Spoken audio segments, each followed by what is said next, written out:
Hi you guys, in today's video we're going to speak about a socio-cultural topic, and that topic is love, love, love.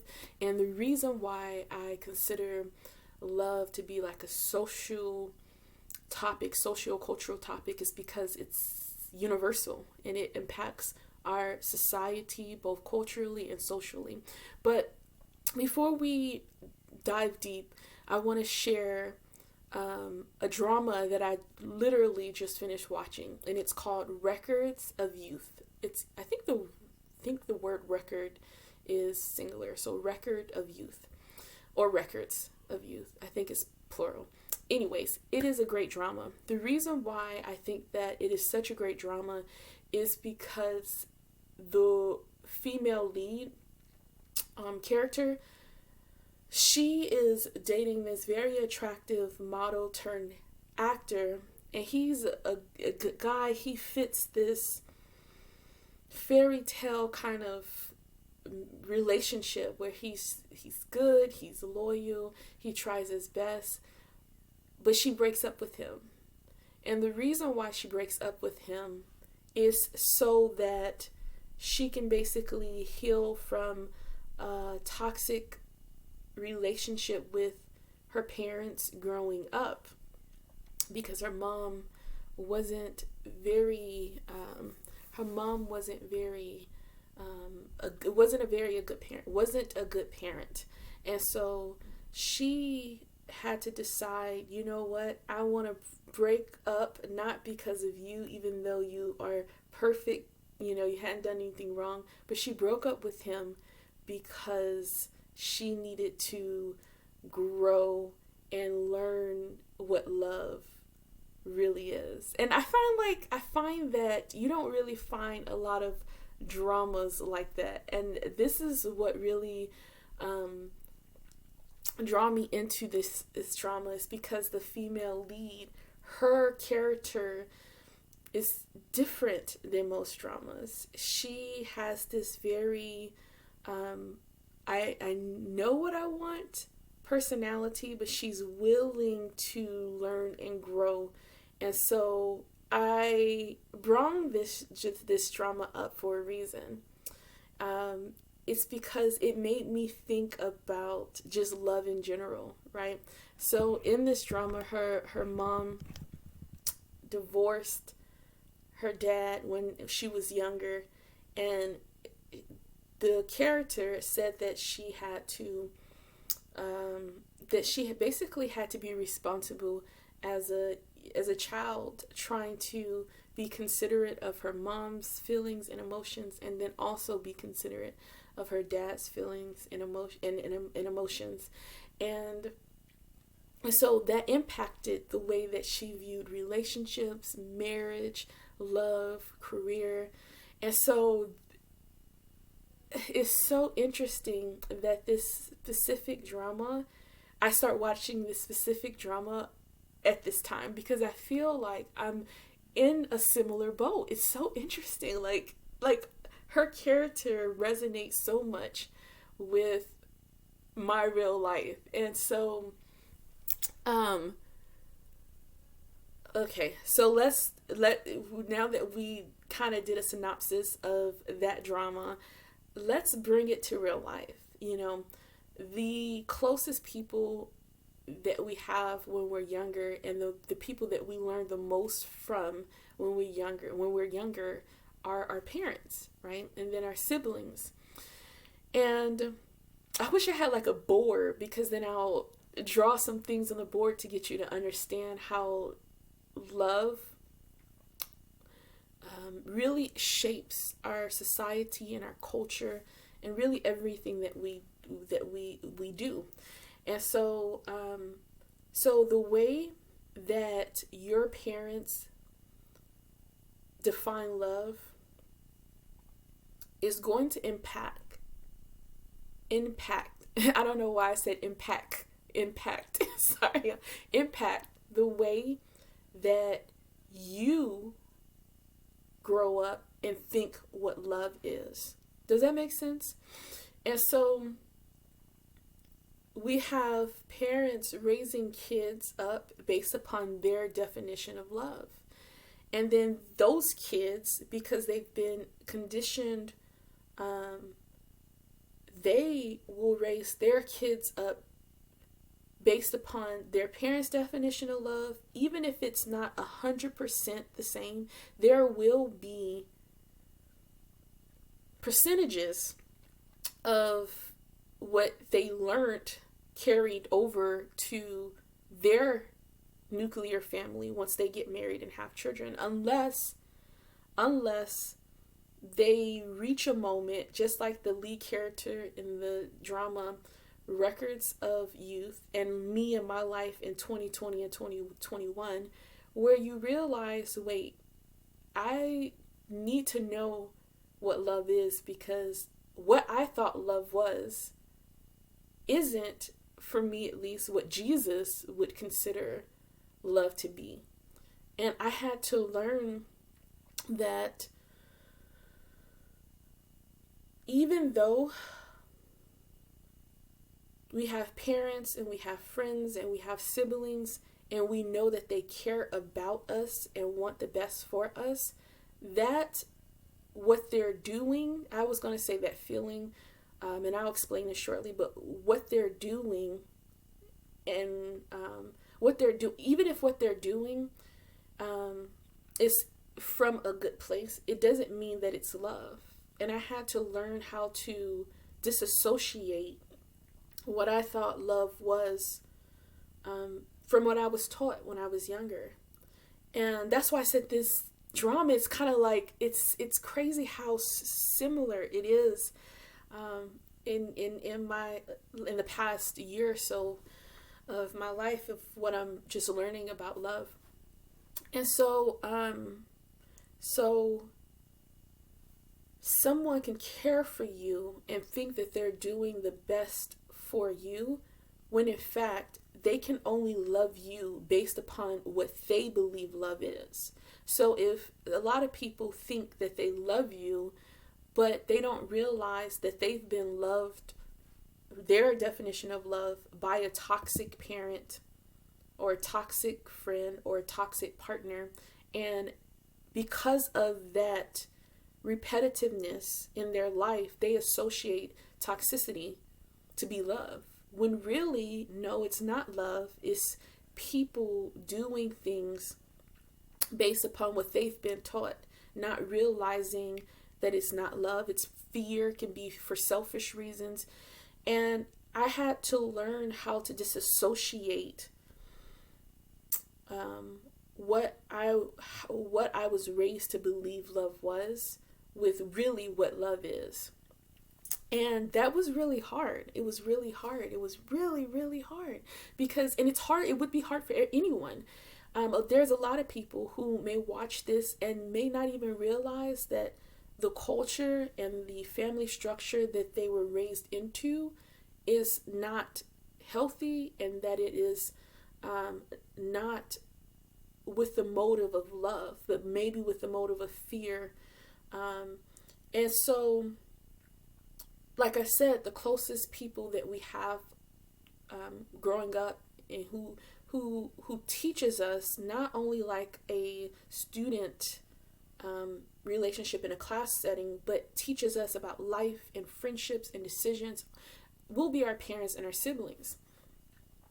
And so if your parents and siblings are just learning from a cultural or social structure, or they're learned from their past as being children, having parents, and all of that is toxic, they're not going to tell you that it's toxic, because typically toxic people don't realize that they're toxic. And what they do is, because they're so used to it, they were raised in that environment, they raise their kids in that environment thinking that that is healthy and that it's right, and that because I care for this person, I'm doing what's right for him or her. Does that make sense? And the thing is, you can care for someone and not be acting in love, and that's what I found so hard, especially when it comes to parents, because most people want to satisfy their parents and try their best for their parents. And so because of that, we think that they obviously want to do the same for us. And I believe that most parents do care about their kids. But just because we have parents and they care for us doesn't mean that they love us, okay? And what I mean by this is that, again, they may have a definition of love. And just because their definition of love is there doesn't mean that it's love. So back to this drama, Records of Youth, there's another character who is this rich model turned actor. And his mom is like a momager, but she is manipulative and she's deceptive and she does a lot of things without, telling him. And she wants him to be famous, not because it will benefit him. That's something that he wants. It's because, he wants it, but she's not doing it because he wants it. She's doing it because it benefits her. And so that's toxic. That's not love. That's not love. But because it's his mom and he cares, and because we've been in society automatically taught that because we have parents that they love us, we accept those toxic behaviors because that's just the way that society works, right? And so this drama just hits so many points of like what I've been thinking about over the last year or so.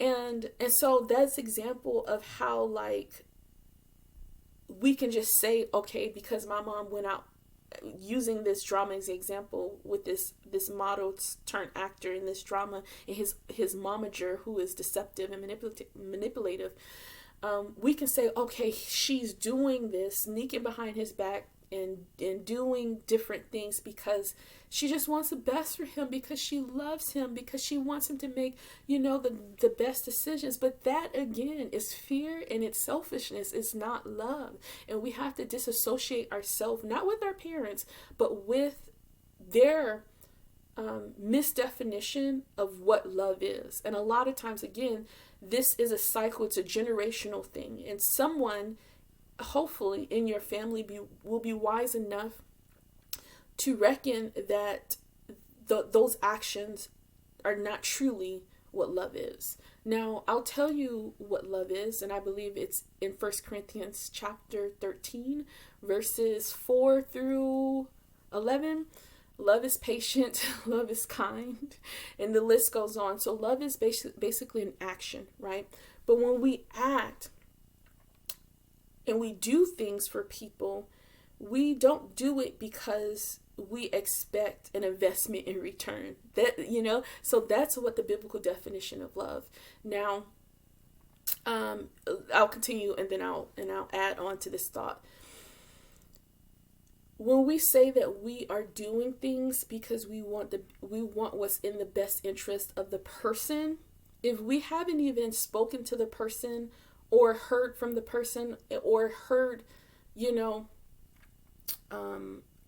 what they think about it, we're not doing what's best for them. We're doing what we're doing because we're afraid, and we're projecting that on someone else's life and decisions. And a lot of parents do that. And another thing is that I lost my train of thought. If we say we love someone, whether parent, child relationship or a romantic relationship, and we expect that person to give us an answer for every action that we do, that is not love. That's control, manipulation, and domination. And people have to understand this. But again, this is like so ingrained in the culture and society in corporations, working in corporate America. I've seen these working relationships of this control mentality, and what they'll say is, the reason why I did this as a boss was because, I was looking out for the best interest of the company and then for you. There's learned behaviors and patterns throughout every aspect of life that teaches people that love and looking out for someone means that I take control over their life and their decisions, and I don't talk to them about it, and you know, it's just all misconstrued. And so I think that a lot of people have a hard time differentiating the difference between love, like, and lust. Love, like, and lust. And let's be honest, media, social media, TV media, they don't make it any easier. And I'll give you an example. One of the reasons why I typically like Korean dramas over American dramas, or Chinese dramas over American dramas, is because in American dramas or American romance, what happens as soon as someone says, you know, a couple says I love you, what happens immediately? What happens? They have a sex scene. There's a sex scene. Soon as 90% of the time, if it's a romance movie, they're going to be kissing and doing the do, because that is what America has trained and has, and when I say trained, I mean behavioral wise, has conditioned its citizens to think, is that, you know what, because we're in a relationship and I say that I love you and you love me, now the next step is obviously let's just have sex, because, you know, that's what people do when they love one another, is they have sex, you know, if they're in a romantic relationship, right? And so that is the portrayal from media. And so now we have Americans and probably a lot of other people associating with that, and that's not love, that's lust. You know how you love someone? Love is not based upon how someone treats you. It's based upon how you treat them, despite how they treat you. You want to know when you really love someone? Let them do something super shady to you, super shady, and you have all the right to retaliate. You have all the right to treat them how they treat you. You have all the right to hurt them and be justified, but yet you choose to correct them for their wrongs, but you choose to forgive them and show mercy and grace. That's true love, okay? And I'm not saying that true love is taking abuse. Don't get me wrong. That's why I said you have to correct them for their actions. But I'm saying that in media today, they combine love, like, and lust. And so that's why there's so much confusion in society, because people don't know the difference. They don't know the difference. And like I said, this is ingrained in the family structure, in the corporate structure, so the work structure. It's even ingrained, unfortunately, in church. It's ingrained not only in just like American culture, but in like different cultures around the world, right? In different continents. And so that's the reason why I wanted to speak about this in today's video, because it is a socio-cultural issue that impacts everyone. And I'll be honest, for myself personally, this was one of the hardest things that I've had to deal with in my life, is accepting that how I was raised wasn't from a place of love. And it makes me feel so uncomfortable, because if you would have asked me this before 2 years ago, I would have said, what? You know, and the reason why is because I was so conditioned to thinking that that was love, because that's all I ever knew was what my environment was, right? And same with you. When you were growing up, all you ever knew was what your environment was. And so over the last year or so, I just been asking Jesus, okay, maybe I don't understand what love is. Show me what love is. And little by little, he's been showing me what love is and what love is not. And I had the hardest time to confront and accept that I didn't grow up in a loving household. Now, I grew up with parents who believe that they love me. And I'm not going to say that they never loved me. Please don't think I'm saying something wrong about my parents. But they can only love me based upon what they've learned love was, based from their parents. And unfortunately, their parents were toxic. And so, thankfully, both my mom and my dad are way better than their parents. But still, they took some learning from their parents and brought it into the way that they raised me. And I was on the path of doing the same thing. One of the biggest issues that I had was appeasing people. I was an appeasement pleaser. And if Jesus didn't teach me that that was wrong, I would have raised my kids to appease people and call that love. I would have called appeasing people love.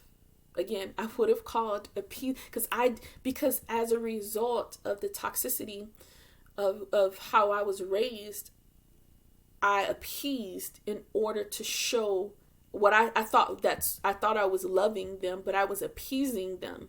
And there's a difference. Appeasing comes with a level of fear. So in order not to confront an alpha, someone who's very aggressive or loud or boisterous or obnoxious, then I would appease my way out of the situation. But you can't love someone. You can't love someone and appease them when there's fear there, right? And so what that did is I didn't even realize this until like 2020, 2021, is that it set the trajectory of the way that I view life, the way that I view people, the way that I worked in corporate America, the way that I view church, the way that I view Jesus, the way that I understood the Bible. Like this love of this conditioning of what I thought love was as a child really impacted every aspect of my life, and so I believe like in our lifetime, one of the major accomplishments that we can accomplish as human beings outside of following Jesus is to really understand truly what love is, to evaluate our childhood and our upbringing and evaluate our parents, not so that we can hate them, but so that we can differentiate behaviors that we were conditioned into because of having the parents that we have, but also realizing that our parents were conditioned into those behaviors as well. And so it became a generational issue. And so, as I mentioned, one of the hardest things was for me to accept there were a lot of behaviors and things that happened when I was younger that didn't come from that happened to me by people in which it wasn't from a place of love. And in my mind, I associated, okay, family member equals love, friend equal love.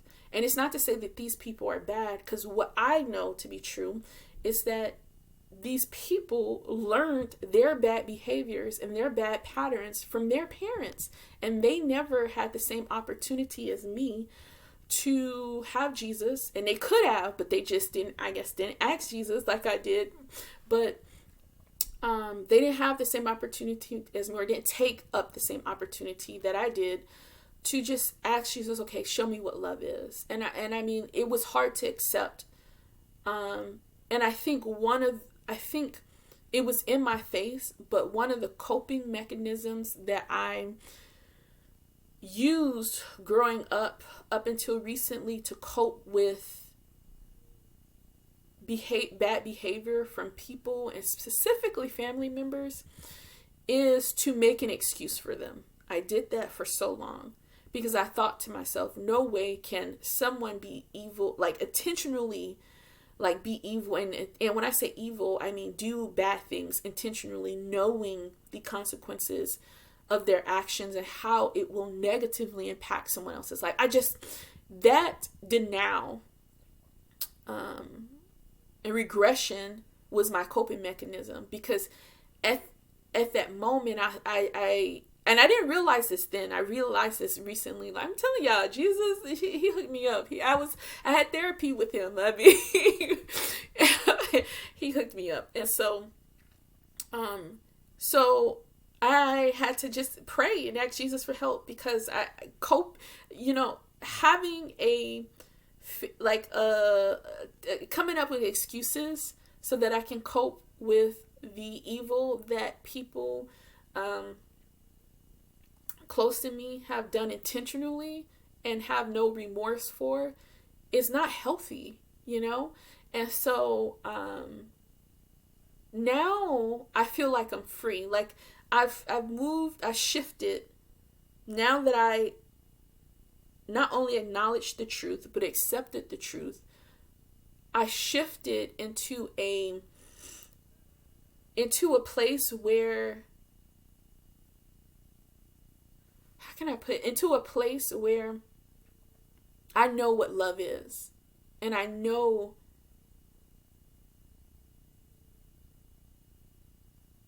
that when I get married and have kids, I know not to ever associate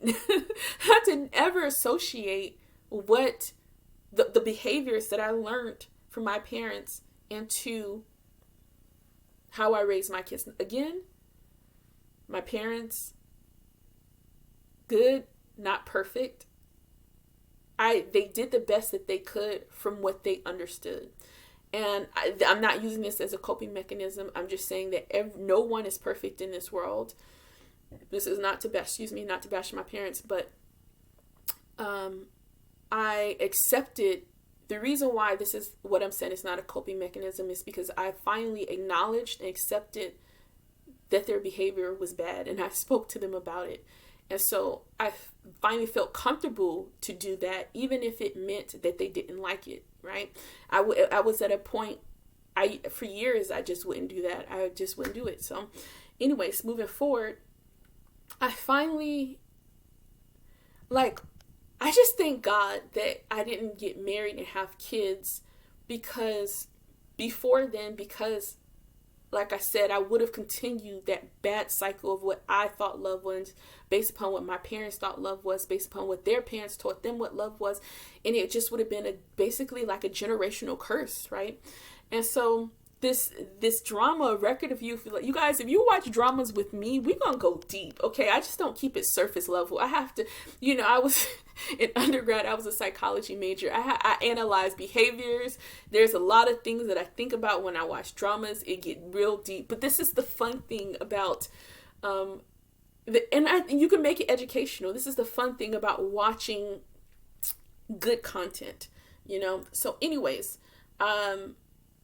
I love the female lead character. I mean, really do. And it could be just because I see a lot of the characteristics in me, and I love the fact that, again, she didn't allow this dreamy guy who's really good in his in the relationship aspect and kind and good looking and all that, to steer her away from growing and learning more about love and how to disassociate what she learned from her childhood and be a better person. And I love that. And the end wasn't like this fairy tale. It was reality. It was something that could actually happen in real life. And so I love that. And so, it's what's interesting is the older that I get, the more that I get hit on by men. For real. I don't know what it is. Maybe no, let me stop. But it's true. And it's black men, white men, Asian men, rarely ever Latin men. But the thing is that I'm not desperate. I don't know how to really explain it. When I was in my 20s, so I still want companionship. I think when it comes to marriage, the number one thing, the top three, one of the top three things that the top three reasons why I would want to get married is because of companionship. Having someone to have these conversations with, speaking to you for 30 minutes, this is the kind of conversations that I enjoy having, and it would be good to have it with, a husband. Okay. But anyways, I think in my 20s, companionship, I wanted it for companionship, but I also was searching for something in people that no one would have ever been able to give me but Jesus. now in my 30s, I feel like I'm wiser, and because I finally understand what love is, and I've started the healing process from my childhood, it has allowed me to be wiser when it comes to relationships, and wiser when it comes to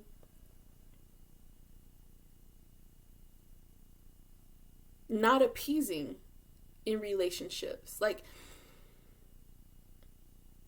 and not feeling bad for doing what's right for the other person and doing what's right for me at the same time.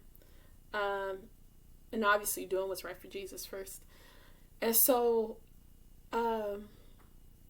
again, like, I wish I would have had like a chart, not a chart, a board. I don't know why I said chart, but a board, so I could just write how this, like, circle, just think about circles. Like, let's say, just think about 1 billion circles on a board. 1 billion circles, like spiral circles. Each of these spiral circles represent 3 to 4 generations. These 3 to 4 generations have raised their kids up to be, conditioned them to think a certain way, to be a certain way. And if how they raise their kids to be isn't based upon love, but based upon fear, or based upon hatred, which can be disguised to be love, because a lot of times people don't know what love is. They name it love, but it's not really love. But if each of these spirals in these 3 to 4 generations were raised based upon an inaccurate description of what love is, then they're going to end up raising their kids to be that way, and the spiral just going to continue. So you got 1 billion spirals of people being raised 3 to 4 generations, and these spirals may not be related. I'm talking about the different spirals may not be related in terms of being family members, but they're related in some aspect, because these spirals, the 3 to 4 generations, they interact with people on a daily basis. They interact people at work. They interact with people online. They interact with people at church. They interact with people in every aspect of life. And so parenting is so important.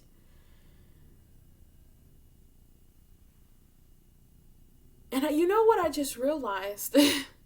Parenting is important, but I think this is where a lot of people make mistakes, is before they even become a parent, they hadn't taken the opportunity to learn from how they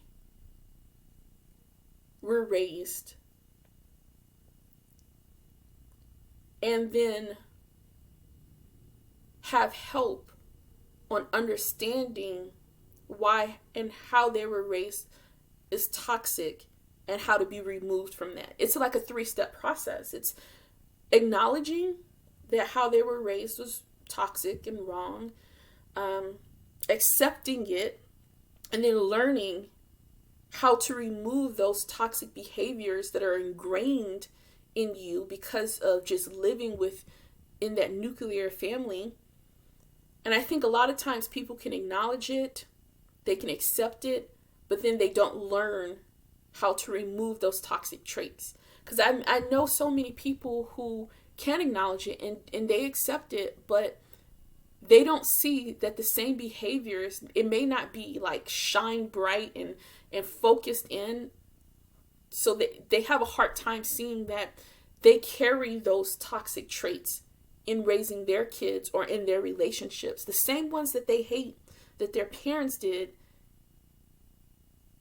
they do, because they acknowledged that it was toxic. They accepted that that's what it was, but they didn't learn how to grow from that. And I think that makes sense. And so 2021 has been a year where I did acknowledge it from before, but I never accepted it and didn't learn from it up until 2020 and 2021.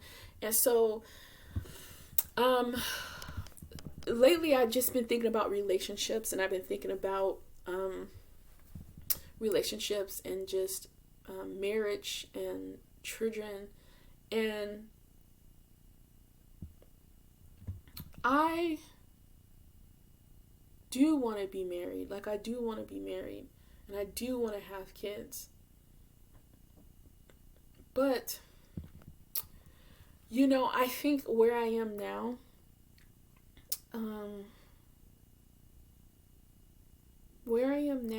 I don't think that as much as as much as as much as it would be nice to have companionship, I don't know if I'm at the level of where I could trust, and you can't have a healthy relationship if one or both people don't have a heart open to fully trust the individual. And I think that where I am now, because I'm still, because I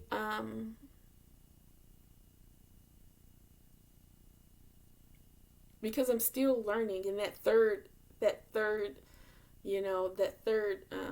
step, I'm still learning how to love and trust at the same time. And so I think once I get past this step, I I I would be good to go. Like, I would be good to go. And so yeah, I hopefully you're able to see how love is a socio cultural topic. I don't want to say it's an issue, because love itself isn't an issue. I just think that there is just a misinterpretation and misunderstanding of what love truly is, which makes it an issue, but not love itself. It's the misinterpretation and misunderstanding of what love is that's the issue. And then we raise generations and generations who interact with one another based upon how their parents taught them what love is, or their environment taught them what love is. And then because it's their parents, because it's people close to them, and that's all that they know, they automatically associate parents, friends with love, when really it's just a generational cycle of misunderstanding what love is, not really love, right? And that can be hard for any human to understand, especially when you're in your 30s and you have like this moment where you really are thinking about life, and you realize, wow, so all of that, the last 20 something years, was not love. So then what the heck is love? What is love? And so I am thankful for Jesus, because I know that if it wasn't for him, then I wouldn't be where I am now. And like I said, I lived years in this denial because it was a defense mechanism, so that I wouldn't feel the pain associated with some people closest to me in my life, of knowing that they intentionally did what was wrong and were not remorseful for it. And so I've grown from that. And now I'm just learning how to love and trust. And so, yeah, so this was good. This was good. Check out the K-drama called Records of Youth. It's really good. You guys, yeah. It's good. It's dope. It's dope. You'll see the just different characters that I referenced throughout this video, and you'll see how it really ties into everything that I shared with you over the last 40 minutes. This video is supposed to be 15 minutes long. It's 40 minutes long. So don't forget to like this video, subscribe to my YouTube channel, follow me on Instagram, comment in the comment area below. Bye-bye.